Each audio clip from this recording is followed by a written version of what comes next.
ট্রেডিংয়ের জগতে সবাইকে স্বাগত। আজকে আমরা এমন একটা বিষয় নিয়ে কথা বলবো যা কিন্তু ট্রেডারদের জন্য খুবই জরুরি একটা টুল।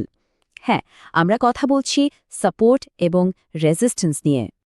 কখনো কি মনে হয়েছে যে ট্রেডাররা ঠিক কিভাবে বোঝার চেষ্টা করে যে একটা শেয়ারের দাম এরপর কোন দিকে যেতে পারে? মানে দাম কি বাড়বে নাকি কমবে?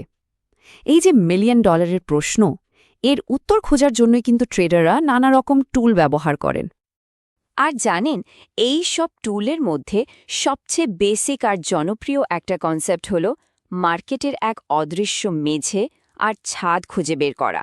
হ্যাঁ, শুনতে অবাক লাগলেও এটাই হলো সাপোর্ট আর রেজিস্ট্যান্স। তো চলুন আর দেরি না করে ব্যাপারটা একটু গভীরে গিয়ে বোঝার চেষ্টা করি। আচ্ছা, প্রথমে আসা যাক সাপোর্টের কথায়। সাপোর্টকে খুব সহজ করে বললে এটা হলো একটা প্রাইস ফ্লোর বা বলতে পারেন একটা মেঝে। ধরুন একটা শেয়ারের দাম কমতে কমতে এমন একটা লেভেলে এসে পৌঁছালো যেখানে অনেক ক্রেতা মনে করছেন, আরে দামটা তো এখন বেশ ভালো, কেনার জন্য একদম ঠিকঠাক। আর যেই না তারা কেনা শুরু করলেন, অমনি দামের পতনটা থেমে গেল। এই যে লেভেলটা, এটাই হলো সাপোর্ট।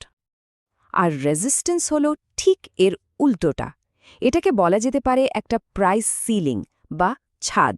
মানে দাম বাড়তে বাড়তে এমন একটা পর্যায়ে চলে গেল যেখানে বিক্রেতারা ভাবছেন যথেষ্ট লাভ হয়েছে, এবার বিক্রি করে দেওয়াটাই বুদ্ধিমানের কাজ। আর তাদের এই বিক্রির চাপেই দামের বাড়ার গতিটা থেমে যায়। তো সাপোর্ট হলো মেঝে আর রেজিস্ট্যান্স হলো ছাদ। এখন প্রশ্ন আসতেই পারে, এই যে মেঝে আর ছাদের কথা বলছি, এগুলো কি সবসময় একই জায়গায় থাকে নাকি এদেরও কিছু নিয়ম আছে? উত্তর হলো হ্যাঁ, এদের কিছু নির্দিষ্ট নিয়ম আছে। আর একজন ভালো ট্রেডার কিন্তু ঠিক এই নিয়মগুলোই খুব মন দিয়ে ফলো করেন। মূলত তিনটে দারুণ নিয়ম আছে এখানে। প্রথমটা হলো শক্তির পরীক্ষা।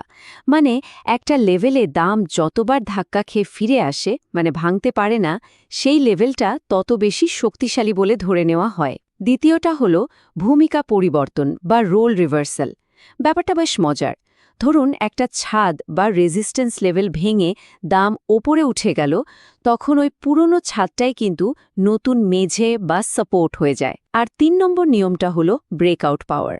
একটা খুব শক্তিশালী লেভেল যখন শেষ পর্যন্ত ভাঙে, তখন দামের যে মুভমেন্টটা হয় সেটাও কিন্তু বেশ শক্তিশালী হওয়ার সম্ভাবনা থাকে।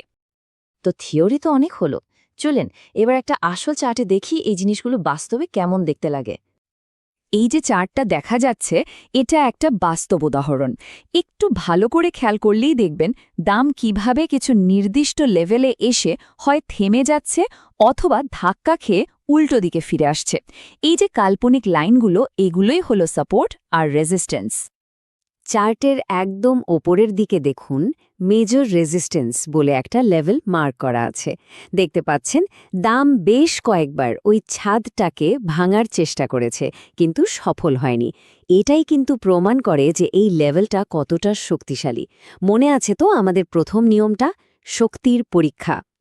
ঠিক একইভাবে এবার চার্টের নিচের দিকে বাম পাশে স্ট্রং সাপোর্ট লেভেলটার দিকে তাকান।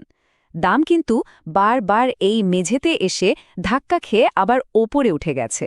তার মানে পরিষ্কার বোঝা যাচ্ছে যে এটা একটা খুবই শক্তিশালী কেনার জায়গা বা ডিম্যান্ড জোন ছিল। কিন্তু একটা প্রশ্ন, চার্টে কি সব লেভেলই সমান শক্তিশালী হয়? একদমই না। যে লেভেলগুলো অনেকবার পরীক্ষিত হয় সেগুলোই হলো শক্তিশালী বা মেজর লেভেল। এগুলো মার্কেটের খুব গুরুত্বপূর্ণ টার্নিং পয়েন্ট হিসেবে কাজ করে। আর অন্যদিকে কিছু মাইনার বা দুর্বল লেভেলও থাকে, যেগুলো আসলে দামের যাত্রাপথে ছোটখাটো একটা বিরতির মতো। দাম এগুলোকে বেশ সহজেই ভেঙে ফেলতে পারে। এতক্ষণ ধরে যে আলোচনাটা হলো, এর আসল গুরুত্বটা ঠিক কোথায়? মানে একজন ট্রেডারের জন্য এই সাপোর্ট রেজিস্ট্যান্সের ধারণাটা কেন এতটা কাজের? চলুন মূল বিষয়গুলো এক নজরে দেখে নিই। সাপোর্ট কাজ করে একটা প্রাইস ফ্লোর বা মেঝে হিসেবে, আর রেজিস্ট্যান্স কাজ করে প্রাইস সিলিং বা ছাদ হিসেবে। একটা লেভেল যতবার টেস্ট হয় তত তার শক্তি বাড়ে, আর একটা লেভেল ভেঙে গেলে তার ভূমিকাও কিন্তু পাল্টে যেতে পারে, মানে রেজিস্ট্যান্স হয়ে যেতে পারে সাপোর্ট। আসলে এই লেভেলগুলো আমাদের মার্কেটের সাইকোলজি বা মনস্তত্ত্ব বুঝতে সাহায্য করে, মানে কোথায় ক্রেতাদের ভিড় আর কোথায় বিক্রেতাদের। আচ্ছা, শেষ করার আগে একটা প্রশ্ন রেখে যাই। একটু ভাবুন তো, একটা খুব শক্তিশালী মেঝে বা ছাদ যদি অনেকবার চেষ্টার পর শেষমেশ ভেঙে যায়, তাহলে দামের কি হতে পারে? সেই ব্রেকআউটের পরের মুভমেন্টটা কতটা শক্তিশালী হওয়ার সম্ভাবনা থাকে?